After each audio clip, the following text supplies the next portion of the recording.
نحمده ونصلي على رسوله الكريم أما بعد فأعوذ بالله من الشيطان الرجيم بسم الله الرحمن الرحيم ويسألونك عن الروح قل الروح من أمر ربي وما أوتيتم من العلم إلا قليلا صدق الله مولانا العظيم۔ معزز اور محترم سامعین و حاضرین، تسلسل کے ساتھ سلسلہ درس قرآن و سنت جاری ہے، اور آج ہم نے سورہ بنی اسرائیل کی آیت نمبر 85 سے تلاوت کرنے کا شرف حاصل کیا ہے۔ رسول اللہ صلی اللہ علیہ وسلم اللہ کے پیغمبر ہیں، اللہ کے نبی ہیں، اللہ کے رسول ہیں، اللہ کے محبوب ہیں، اللہ کی رحمت ہیں، امت کے لیے شفیع ہیں، سفارشی ہیں، لیکن خود کو منوانے میں بڑی دقت کا سامنا کرنا پڑتا۔ معاشرے میں ایک عام آدمی اپنی حیثیت کو منوانے کے لیے کیا کیا ظلم ڈھاتا ہے، آپ کے علم میں ہے۔ رسول اللہ صلی اللہ علیہ وسلم لوگوں کو یہ بتا رہے ہیں کہ میں اللہ کا رسول ہوں۔ لوگوں نے اللہ کو دیکھا ہوا نہیں ہے، انہوں نے بت دیکھے ہوئے تھے، ان سے یہ منوانا کہ میں اللہ کا رسول ہوں، اللہ کا محبوب ہوں، مجھ پر وحی نازل ہوتی ہے، آپ سمجھ سکتے ہیں کہ کتنا مشکل تھی۔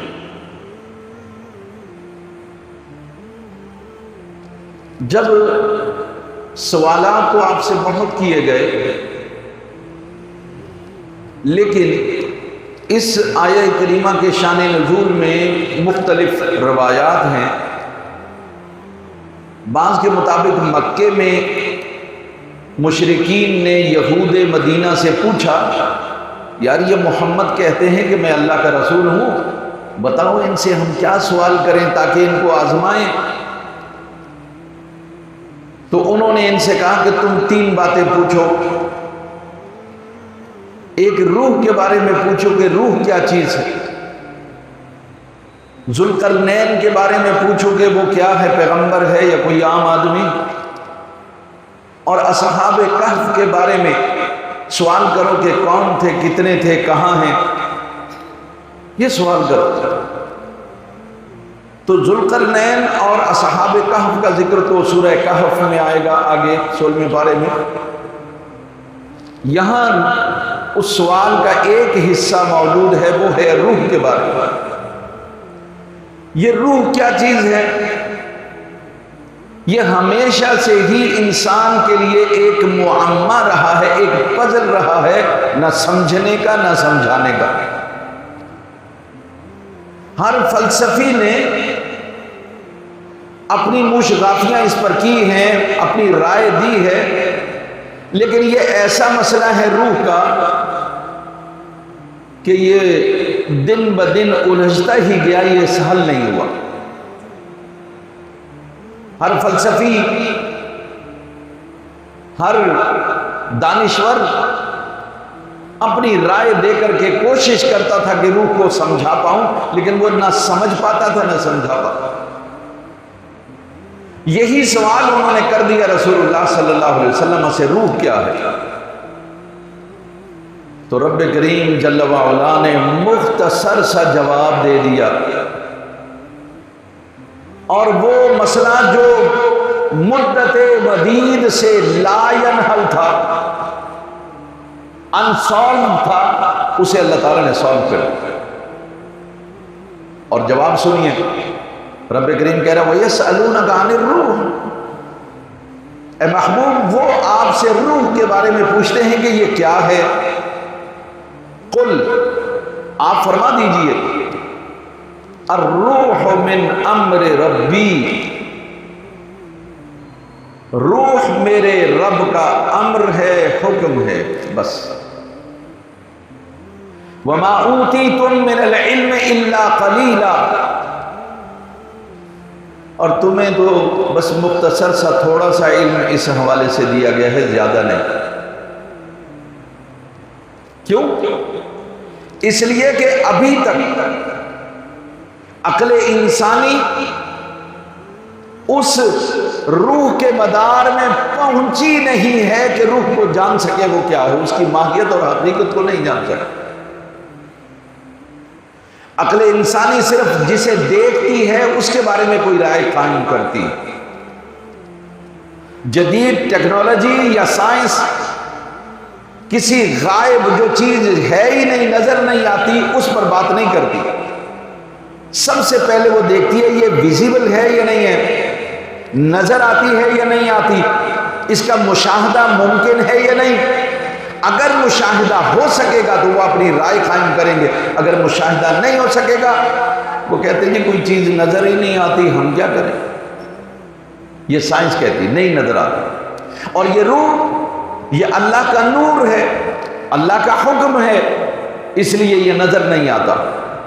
جب نظر نہیں آتا تو یہ عالم امر کی بات ہے، تو ہم تو ابھی عالم جسم کے اندر موجود ہیں، اسے ہی نہیں پہچان پائے، تو عالم امر کے اندر ہم جا کر کے روح کے بارے میں کیا جانیں۔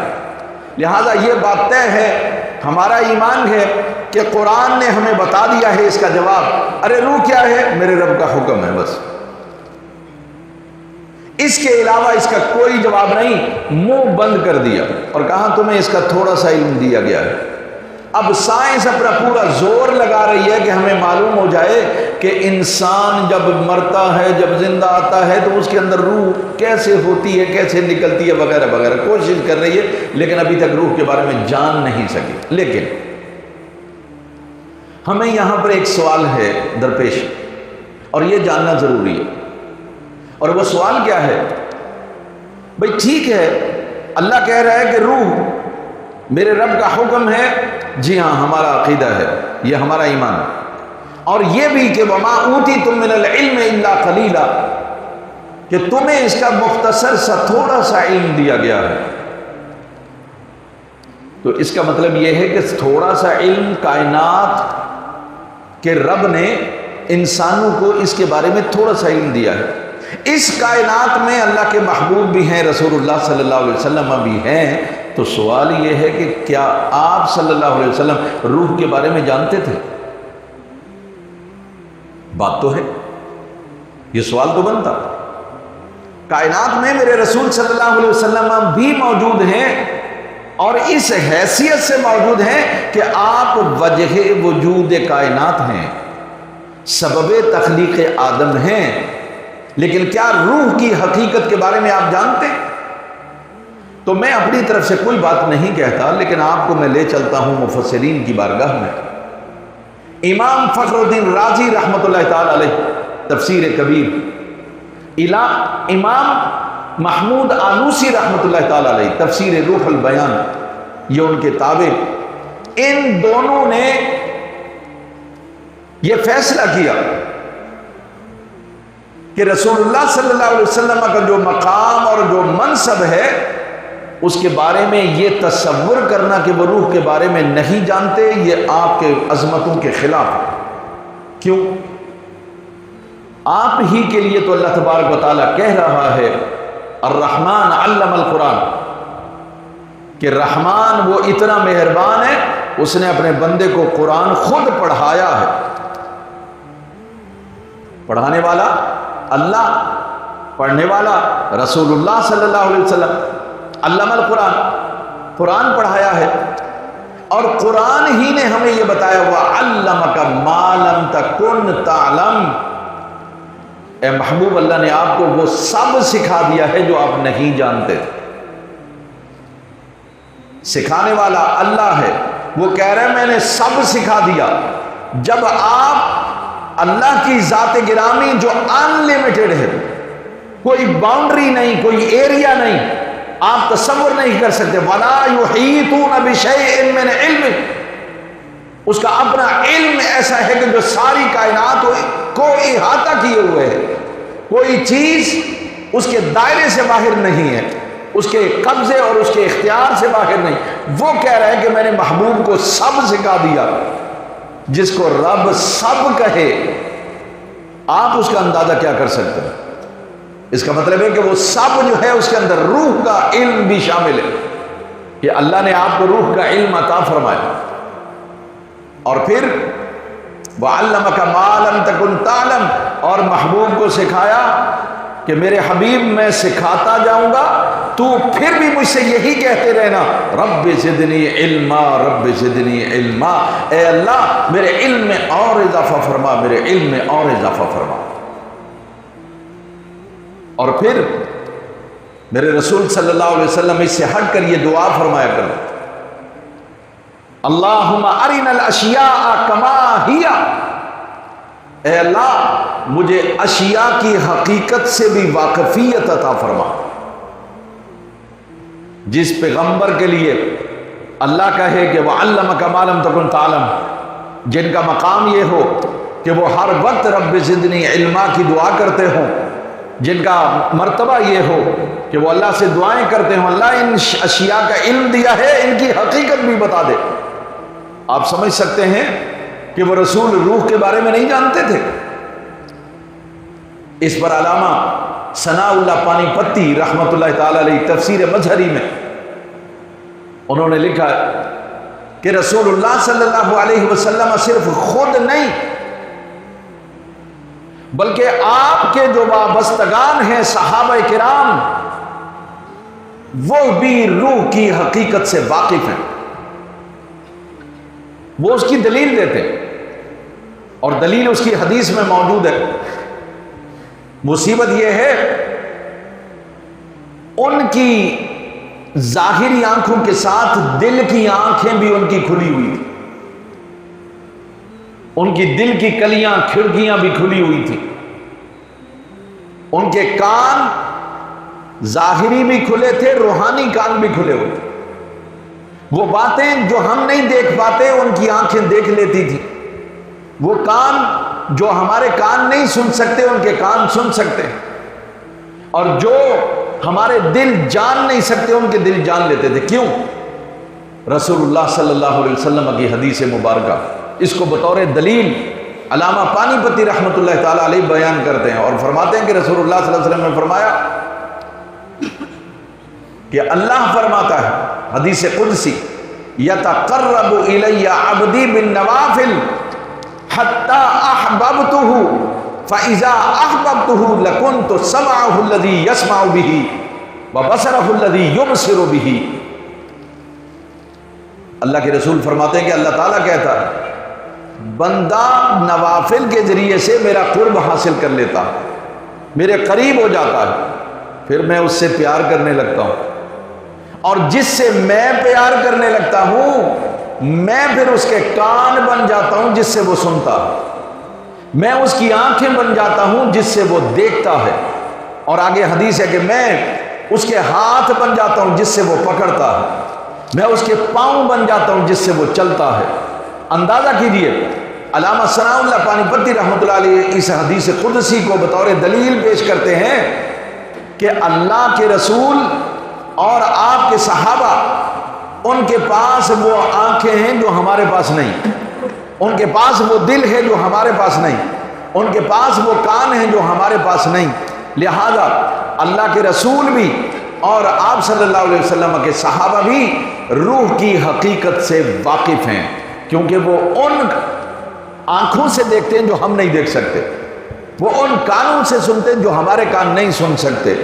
لہذا یہ بات کہ رسول اللہ صلی اللہ علیہ وسلم کی ذات گرامی یقیناً آپ کو روح کے بارے میں علم ہے، صحابہ کو بھی اس کا علم ہے۔ چلیے ہم علامہ بدر الدین عینی رحمۃ اللہ تعالی علیہ شارح ہیں بخاری کے، ان کا ایک جملہ ہے، وہ کہتے ہیں کہ رسول اللہ صلی اللہ علیہ وسلم کا مقام اور منصب اتنا اعلیٰ اور عظیم ہے کہ ہم یہ تصور نہیں کر سکتے کہ آپ صلی اللہ علیہ وسلم روح کے بارے میں نہیں جانتے ہوں گے۔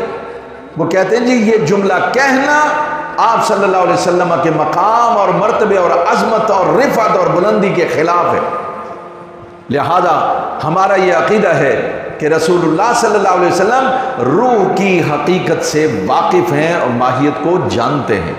اب آپ کہیں گے جی قرآن تو یہ کہہ رہا ہے کہ وَمَا أُوتِيتُم مِّنَ الْعِلْمِ إِلَّا قَلِيلًا، کہ ہم نے تمہیں بہت تھوڑا علم دیا ہے، تو بھائی یہ ساری کائنات کے لیے ہے، اس کائنات کا علم ایسا ہی ہے۔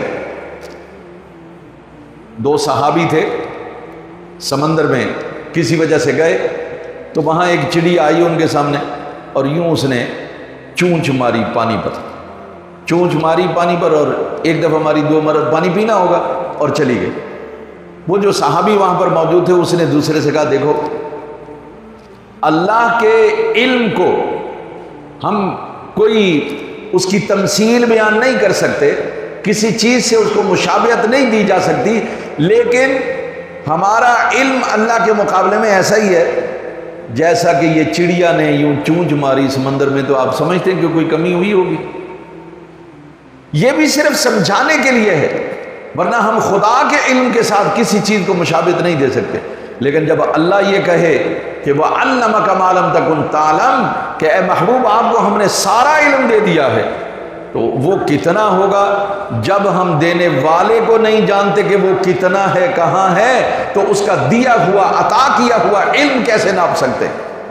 اس کی پیمائش اور فہمائش یہ ہمارے بس کی بات نہیں ہے۔ لہذا اہل سنت والجماعت کا یہ عقیدہ ہے کہ رسول اللہ صلی اللہ علیہ وسلم روح کی حقیقت و ماہیت سے واقف۔ اللہ تو قدرت والا ہے، طاقت والا ہے، اور کبھی کبھی جس کو مقام اور مرتبہ دیتا ہے نا، اس کو پھر اللہ تبارک و تعالیٰ تنبیہ بھی فرماتا ہے اور ساتھ ہی ساتھ اپنی قدرت کا اظہار بھی کرتا۔ فرمایا وَلَئِن شِئْنَا لَنَذْهَبَنَّ بِالَّذِي أَوْحَيْنَا إِلَيْكَ، اے میرے حبیب اگر میں چاہوں، ہم چاہیں، یہ انداز تخاطب ہے، اگر ہم چاہیں تو آپ کے پاس جو آپ کی طرف ہم نے وحی کیا یعنی قرآن، ہم اس کو لے جائیں۔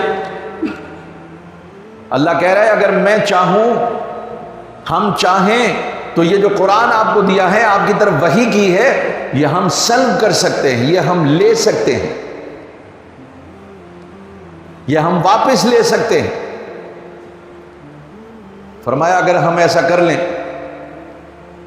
تو ثم لا تجد لك به علينا وکیلا، تو دنیا میں کوئی وکیل، کوئی مددگار، کوئی آپ کو سفارشی میری بارگاہ میں پھر نہیں ملے گا۔ یعنی اگر میں لینا چاہوں، اگر میں یہ علم واپس سلب کر لوں تو کوئی دنیا کی طاقت پھر آپ سفارش کے طور پر میرے پاس لائیں تو نہیں لا سکتے، آپ کو کوئی نہیں ملے گا۔ رسول اللہ صلی اللہ علیہ وسلم کی ذات گرامی ایسی نہیں ہے کہ آپ کا علم یہ سلب کر لیا جائے، لیکن بتانا یہ ہے کہ اللہ قدرت والا ہے، طاقت والا ہے، وہ اگر قرآن نازل کر سکتا ہے تو وہ قرآن کو واپس بھی لے سکتا ہے، اور ایسا وہ کرے گا۔ یہ بات یاد رکھیے، یہ سمجھنا بہت ضروری ہے کہ اللہ تعالیٰ نے رسول اللہ صلی اللہ علیہ وسلم نے اپنے رحمت اور اپنے فضل سے قرآن عطا فرمایا۔ آگے آیت کے الفاظ ہیں الا رحمۃ من ربک، یہ تو رب کی رحمت ہے، قرآن آپ پر نازل ہو رہا ہے، اور آپ کو منع کر دیا گیا ہے کہ زبان لا تحرک بہ لسانک لتعجل بہ، اپنی زبان کو حرکت بھی مت دیں، آپ تیز تیز پڑھنے کی ضرورت نہیں یاد دہانی کے لیے۔ ان علینا جمعہ وقرآنہ، اس قرآن کو آپ کے سینے میں ہم ثبت کریں گے اور آپ کی زبان سے پڑھوائیں گے بھی ہم۔ آپ فکر نہ کریں، جو رب اتنی قدرت رکھتا ہے کہ قرآن کو آسمان سے اتارے، ابھی مکمل بھی نہیں ہوا، پھر بھی مکمل سینہ مصطفیٰ میں ثبت کر دے، اسٹور کر دے اس کو، تو یہ صرف اللہ تبارک و تعالیٰ کی طاقت ہے۔ جو یہاں اسٹور کر سکتا ہے وہ وہاں سے لے بھی سکتا، واپس بھی لے سکتا، لیکن فرمایا الا رحمۃ من ربک، یہ اللہ کی رحمت ہے۔ ان فضلہ کان علیک کبیرا، اللہ کا بڑا فضل ہے آپ پر کہ اللہ نے قرآن جیسا علم آپ کو دیا، آپ کے سینے میں اس کو محفوظ کر دیا اور آپ کی زبان سے اسے پڑھوا دیا، اور قیامت تک یہ سلسلہ چلتا رہے گا۔ انا نحن نزلنا الذکر وانا لہ لحافظون، اس لیے کہ یہ قرآن ہم نے نازل کیا، ہم اس کے محافظ ہیں، مٹنے نہیں دیں گے۔ لیکن قیامت کی نشانیوں میں سے یہ نشانی ہے، جب قیامت آئے گی تو سنو یہ حروف بھی مٹ جائیں گے اور سینوں سے بھی قرآن محو ہو جائے گا۔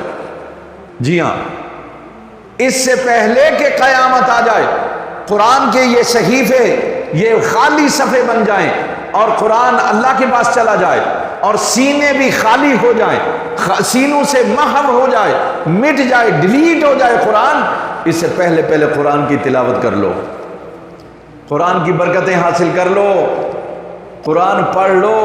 یہ ہم سے چلا جائے گا، یہ رخصت ہو جائے گا، قیامت سے پہلے اللہ تعالیٰ اسے اٹھا لے گا، پھر ہم ترسیں گے کاش کہ قرآن ہوتا، میں پڑھ لیتا، میں اس سے ہدایت حاصل کر لیتا۔ اللہ کی یہ رحمت ہے، آج اگر قرآن کسی کو یاد ہوتا ہے تو یہ اللہ کے فضل سے ہوتا ہے، اللہ کی رحمت سے ہوتا ہے۔ میں اس بات کا گواہ، کتنے حفاظ نے بڑی کوشش کی، ٹکریں ماری، مکمل بھی کر لیا، بظاہر قرآن یاد نہیں رہا، سنانے کے قابل نہیں رہے، قرآن یاد نہیں رہا۔ اور اسی طرح کئی آئے اس میدان میں حفظ کریں گے، کسی نے 1 پارہ، کسی نے 2، کسی نے 3، کسی نے 4، اس طرح سے پارے کی اور واپس چلے گئے، نہیں، ہمارے بس کی بات نہیں۔ اس کا مطلب یہ اللہ کی رحمت اور اس کے فضل سے یاد ہوتا ہے، ہماری ہمت نہیں ہے، ہماری طاقت نہیں ہے، ہماری کوئی قابلیت اور صلاحیت نہیں ہے کہ ہمارا یہ بندہ ذہین ہے یہ حفظ کر لے گا، نہیں نہیں، بڑے بڑے ذہین میں نے دیکھے، بڑے بڑے باصلاحیت لوگ دیکھے، قرآن انہیں یاد نہیں، بڑے بڑے وہ بظاہر اگر آپ ان کے پاس بیٹھے تو آپ کہیں گے یہ تو سائنسدان ہے اور یہ تو بڑی ایجادات کرنے والا ہے، لیکن قرآن یاد نہیں۔ تو یہ اللہ کے فضل سے ہوتا ہے، رحمت سے ہوتا ہے۔ اس لیے آج اگر قرآن باقی ہے یہ اللہ کی رحمت اور اس کے فضل سے باقی ہے، لہذا اس پر شکر ادا کیا کرو، اس سے پہلے کہ یہ صحیفے قرآن کے الفاظ سے خالی ہو جائیں اور سینے ہمارے خالی ہو جائیں قرآن سے، قرآن کو پڑھا کرو۔ پھر ارشاد فرمایا میرے حبیب قل، آپ فرما دیجئے، لَإِنِ اجْتَمَعَتِ الْإِنسُ وَالْجِنُّ عَلَىٰ أَن يَأْتُوا بِمِثْلِ هَذَا الْقُرْآنِ لَا يَأْتُونَ بِمِثْلِهِ۔ مشرکین رسول اللہ صلی اللہ علیہ وسلم سے کہا کرتے تھے، ارے یہ کیا قرآن قرآن قرآن قرآن کرتے رہتے ہو، وحی آ گئی وحی آ گئی، اس جیسے تو ہم کئی بنا کے لے آئیں گے، اس جیسے تو ہم کئی بنا کے لے آئیں گے۔ اور ایسا نہیں کہ انہوں نے بنایا نہیں تھا، انہوں نے کوشش بھی کی، لیکن ان کی کوششیں اس لیے کامیاب نہ ہو سکیں کہ چھوٹے چھوٹے بچوں نے ان کا مذاق اڑایا، دیکھو یہ کیا بنا کے لائے۔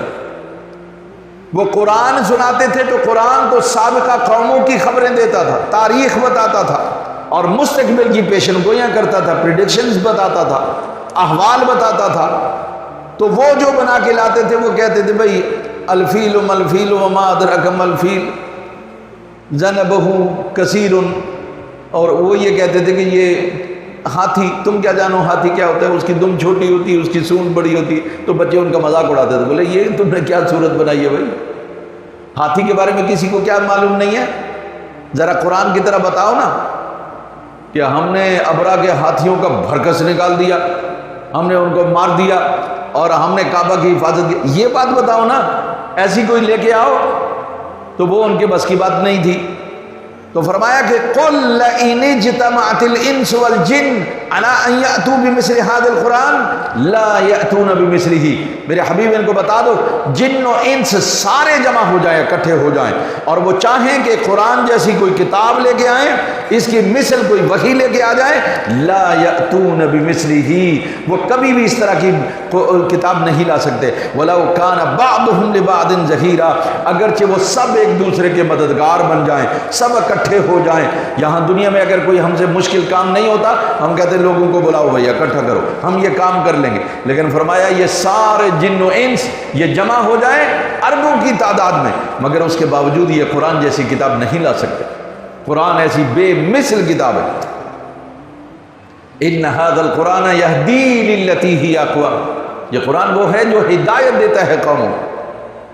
پھر اللہ تبارک و تعالی نے ارشاد فرمایا وَلَقَدْ صَرَّفْنَا لِلنَّاسِ فِي هَذَا الْقُرْآنِ مِنْ كُلِّ مَثَلٍ، فرمایا کہ بے شک ہم لوگوں کے لیے اس قرآن میں ہر قسم کی مثالوں کو پھیر پھیر کے بیان کرتے ہیں۔ اچھا، قرآن میں بہت سارے واقعات ایسے ہیں، ایک ہی واقعے کو قرآن جہاں مناسب سمجھتا ہے اس کا کوئی ایک حصہ بیان کر دیتا، بطور تمثیل. پھر کوئی دوسرا حصہ، واقعہ ایک ہی ہوتا. موسیٰ علیہ السلام کو دیکھیے، ان کا واقعہ کہیں پورا آپ کو نہیں ملے گا، الگ الگ حصے آپ کو ملیں گے. وہ اسی لیے کہ قرآن یہ کرتا ہے کہ پھیر پھیر کے چیزوں کو بیان کرتا ہے، لیکن مقصد تو یہ ہوتا ہے کہ دلیل کو سمجھ کر لوگ ہدایت یافتہ ہو جائیں. لیکن فَأَبَى أَكْثَرُ النَّاسِ إِلَّا كُفُورًا، اللہ کہہ رہا ہے لیکن اکثر لوگ ناشکری کرتے ہیں اور مانتے نہیں. اور یہ مشرکین مکہ کا یہی حال تھا. انہیں بطور مثال نبی صلی اللہ علیہ وسلم قرآن سنایا کرتے تھے، لیکن وہ ماننے کے لیے تیار نہیں ہوتے. اب دیکھیے اگلی جو آیات ہیں جو ہمارے آج درس کا حصہ ہے، وہ یہ کہتے تھے، رسول اللہ صلی اللہ علیہ وسلم سے مطالبہ کرتے تھے کہ آپ ہمیں کوئی نہ کوئی معجزہ دکھائیں تب ہم آپ کی بات مانیں. اچھا، گزشتہ دروس میں یہ بات ہماری ہو چکی کہ اللہ تعالیٰ نے فرمایا ہے حبیب ان کو یہ معجزے اگر آپ دکھا بھی دیں گے تو تب بھی یہ ایمان نہیں لائیں گے. اب یہاں وہ جو نبی صلی اللہ علیہ وسلم سے مطالبے کیا کرتے تھے کہ ہمیں یہ معجزہ دکھاؤ، یہ معجزہ دکھاؤ، ان کو یہاں تفصیل سے بیان کیا. وقالو، اللہ نے یہ فرمایا کہ وہ لوگ یہ کہتے تھے لن نؤمن لک، محمد ہم آپ پر ایمان نہیں لائیں گے، ہم کبھی نہیں مانیں گے آپ کی بات کو. کب تک نہیں مانیں گے؟ کہ حتی تفجر لنا من الارض ينبوعا، یہاں تک کہ آپ ہمیں زمین میں کوئی کنواں ہمارے سامنے کھدوا دیں. یعنی جہاں آپ کھڑے ہیں آپ یہ فرمائیں زمین سے کہ کنواں نکل جائے یہاں پر اور ہمارے سامنے وہ کنواں بن جائے، اس میں پانی آ جائے تو ہم آپ پر ایمان لے آئیں گے. غور کیجئے ان کی عقل. بھئی یہاں آپ کنواں کھود دیجئے ہمارے سامنے اور ہم دیکھ رہے ہوں کنواں کھد جائے، اس میں پانی نکل آئے، ہم آپ کی نبوت کا اعتراف کر لیں. اگر یہ نہیں کر سکتے نا، او تکون لک جنت من نخیل وعنب، تو پھر ایسا کریں ہمارے دیکھتے دیکھتے آپ کے لیے کھجور اور انگور کے باغات یہاں سامنے نظر آنے لگے. جہاں آپ کھڑے ہوئے ہیں مکہ میں تو ایسا ممکن نہیں تھا کھجوروں کا اور انگوروں کا، تو کہا کہ ہم چاہتے ہیں کہ یہاں انگوروں کے باغات ابھی اگائیں اور انگور لگ جائیں. اگر ایسا کر دیں فَتُفَجِّرَ الْأَنْهَارَ خِلَالَهَا تَفْجِيرًا، اور اس میں نہریں پانی کی جاری ہو جائیں. صرف باغات نہیں، ایسے باغات جس میں پھل بھی لگے ہوں، نہریں بھی جاری ہوں، ایسے باغات اگر آپ ابھی بنا دیں یہاں پر مکے میں، ہم آپ کی نبوت کا اعلان کر دیں گے، اعتراف کر لیں گے، مان لیں گے آپ کو. اچھا اگر آپ یہ نہیں کر سکتے نا، او تسقط السماء كما زعمت علينا كسفا، تو رسول اللہ صلی اللہ علیہ وسلم انہیں ڈرایا کرتے تھے جب قیامت آئے گی تو آسمان ٹوٹ کر گر پڑے گا، آسمان ریزہ ریزہ ہو جائے گا، ٹکڑے ٹکڑے ہو جائے گا، روئی کی گالوں کی طرح اڑے گا. تو وہ کہنے لگے اچھا یہ جو آپ ہمیں ڈراتے رہتے ہو کہ آسمان گر جائے گا تم پر اور پہاڑ جو ہے ریزہ ریزہ ہو جائیں گے، تو آپ دعا کیجئے آسمان ہم پر گر پڑے ٹکڑے ٹکڑے ہو کر، ہم اپنی آنکھوں سے دیکھیں تو ہم آپ کو مان لیں گے. اچھا اگر یہ نہیں نا، او تأتی باللہ والملائکۃ قبیلا، یا پھر اللہ اور اس کے فرشتوں کو ہمارے سامنے پیش کر دیں آپ کو، یہ اللہ ہے اور یہ فرشتے ہیں. کیا عقل ہے! اللہ اور فرشتوں کو ہمارے سامنے آپ پیش کر دیجئے تو ہم مان لیں گے. اچھا اگر آپ یہ نہیں کر سکتے تو او یکون لک بیت من زخرف، تو آپ کے لیے یہاں کوئی اپنے لیے ہی آپ سونے کا گھر بنا لیں، بنگلہ بنا لیں، ہماری دیکھتی آنکھوں سونے کا گھر آپ یہاں بنا لیں فوراً. اچھا اگر یہ بھی نہیں کر سکتے تو او ترقی فی السماء، آپ ہمارے سامنے آسمان پر چڑھ جائیں. لیکن کہا کہ پھر بھی ہم مانیں گے نہیں. وَلَن نُؤْمِنَ لِرُقِيِّكَ، صرف آپ کے چڑھ جانے سے ہم آپ کی نبوت کا اعتراف نہیں کریں گے، نہیں مانیں گے۔ کیا حتی تنزل علینا کتابا نقرأ، یہاں تک کہ آپ چڑھ جائیں وہاں سے کتاب لائیں، ہم اپنی آنکھوں سے پڑھ لیں، پھر ہم مانیں گے۔ آپ نے اندازہ کیا کیا سوالات مطالبے کر رہے تھے کہ یہ معجزات آپ ہمیں دکھائیں تو پھر ہم آپ کی نبوت کو مانیں گے۔ اس کا جواب قرآن نے دیا کہ میرے محبوب ان کو جواب کیا دینا ہے، وہ جواب سننے سے پہلے یہ بات یاد رکھیے، اللہ کے ہاں اس طرح کا ایمان قابل قبول نہیں ہے کہ جس میں آپ خدا کو دیکھ لیں، فرشتوں کو دیکھ لیں، جنت کو دیکھ لیں، دوزخ کو دیکھ لیں، پھر آپ کہیں گے جی میں مانتا ہوں۔ اس طرح کا ایمان قابل قبول ہے۔ یؤمنون بالغیب، ایمان وہ قابل قبول ہے جو بین نے دیکھے، صرف مصطفیٰ کریم صلی اللہ علیہ وسلم کی خبر پر۔ میں خدا کو اس لیے ایک مانتا ہوں کہ مصطفیٰ کریم صلی اللہ علیہ وسلم نے بتایا کہ اللہ ایک ہے۔ میں فرشتوں پر ایمان اس لیے رکھتا ہوں کہ رسول اللہ صلی اللہ علیہ وسلم نے بتایا کہ فرشتے موجود ہیں، نورانی مخلوق ہیں۔ میں جنت اور دوزخ کو اس لیے مانتا ہوں کہ ان کی خبر رسول اللہ صلی اللہ علیہ وسلم نے دی ہے، جو صادق الوعد الامین ہیں، انہوں نے خبر دی ہے۔ اب اللہ نے جواب دیا، قل، اے محبوب ان کو جواب دیجئے، فرمائیے سبحان ربی، ارے میرا رب ہر عیب، ہر نقص، ہر کمزوری سے پاک ہے۔ میرا رب جو چاہے وہ کر سکتا، میں کچھ نہیں کر سکتا۔ میں کوئی معجزہ اپنی مرضی سے نہیں دکھا سکتا، میرے رب کی مرضی سے جب وہ چاہتا ہے تب معجزہ ہوتا ہے۔ مقام اور مرتبہ کسی بندے کا کتنا بلند ہو، وہ تب تک نہ کوئی کرامت نہ کوئی معجزہ نہیں دکھا سکتا، کیونکہ اس کی مرضی سے نہیں ہوتا، یہ اللہ کی مرضی سے ہوتا ہے۔ اے محبوب ان کو بتائیے کہ میرے رب کی مرضی سے یہ معجزے ہوتے ہیں، میں نہیں دکھا سکتا۔ کیوں؟ حل کنت الا بشر الرسولا، ارے میں تو اللہ کا بندہ ہوں، اس کا رسول ہوں اور اس کی مرضی کے تابع ہوں، اور جو وہ کہتا ہے وہ میں کہتا ہوں۔ وما ينطق عن الهوى ان هو الا وحی یوحى، یہ محبوب وہی کہتے ہیں جو اللہ وحی نازل فرماتا۔ ان کو بتائیے میں تمہاری کوئی ڈیمانڈ پوری نہیں کر سکتا، کیونکہ میرا کوئی اختیار نہیں۔ مجھے رب العالمین نے اپنا رسول بنایا، اپنا حبیب بنایا، جب وہ چاہے گا معجزہ دکھائے گا۔ میں اپنی مرضی سے کچھ نہیں کر سکتا، میں تمہارے مطالبے پورے نہیں کر سکتا۔ ہاں میرا رب ایسا ہے، وہ یہ تمہارے سارے مطالبے پورے کر سکتا ہے، لیکن جب اس کی مرضی ہوگی پورا کرے گا، تمہارے کہنے سے نہیں ہوگا۔ لیکن تم مجھ سے مطالبہ کر رہے ہو تو میں خدا نہیں، میں رب نہیں، میں رب کا بندہ اور اس کا رسول ہوں۔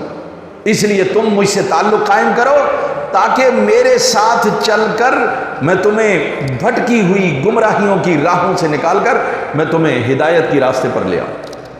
میں تمہیں خدا سے دور راہوں میں بھٹکنے سے لا کر میں تمہیں اللہ کی راہ پر لے آؤں تاکہ تمہارے رب سے تمہیں میں ملا دوں۔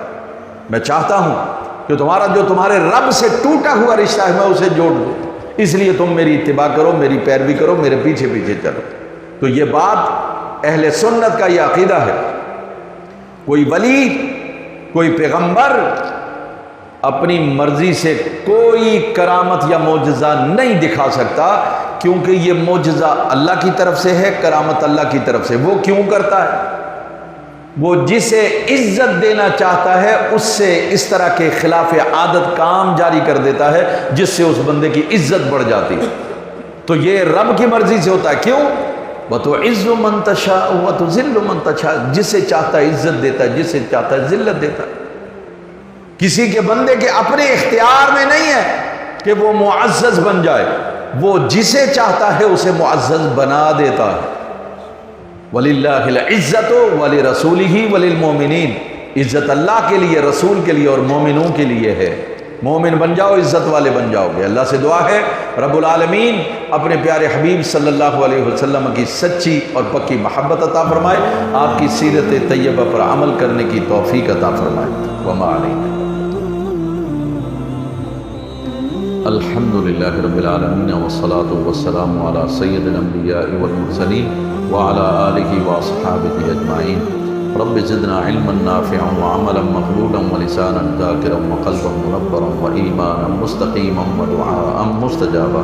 رب اشرح لي صدری ویسر لي امری واحلل عقدۃ من لسانی یفقهوا قولی۔